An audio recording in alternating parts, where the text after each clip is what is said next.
You're listening to IsReal News, 3 daily briefings on the Middle East and on global developments. From IsReal News, this is the evening briefing for Friday, May 1st. New signs of possible movement in efforts to end the war with Iran, though major gaps remain. According to reports, Tehran has submitted a revised proposal through Pakistani mediators that softens some previous demands. Iran is no longer insisting that the U.S. fully lift its naval blockade before talks begin, instead offering discussions on reopening the Strait of Hormuz if Washington agrees to end strikes and ease pressure on Iranian ports. The proposal also signals willingness to discuss elements of Iran's nuclear program in exchange for sanctions relief. But President Donald Trump says he remains dissatisfied, saying Tehran is still demanding terms he cannot accept.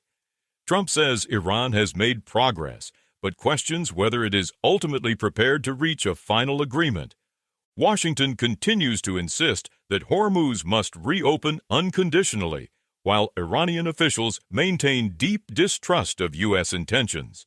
Tehran says negotiations remain indirect and are being conducted through Pakistan, not through direct American-Iranian contact, as Trump has suggested. Trump says his two choices remain stark: either renewed military escalation or a negotiated settlement, but emphasizes that avoiding further strikes remains his preferred option for now.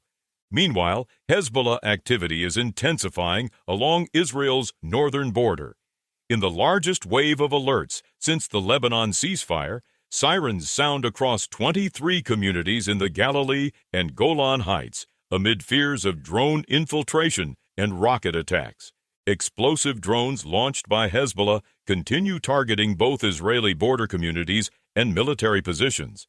An officer and reservist soldier were lightly wounded near Misgav Am in the Upper Galilee after one such strike. Israeli military leadership is now expanding its response.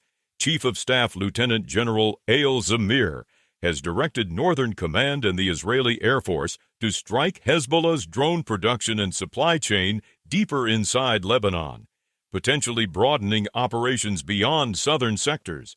The shift comes as Hezbollah's explosive drone campaign has emerged as one of the most serious recent threats to Israeli forces, with multiple fatalities and injuries reported over the past week. Israeli officials are also preparing for additional strikes in Lebanon as military operations continue against both Hezbollah and Iranian-backed regional threats. Those are the latest headlines from IsReal News. Follow IsReal News for 3 daily briefings. Fast, factual, and to the point.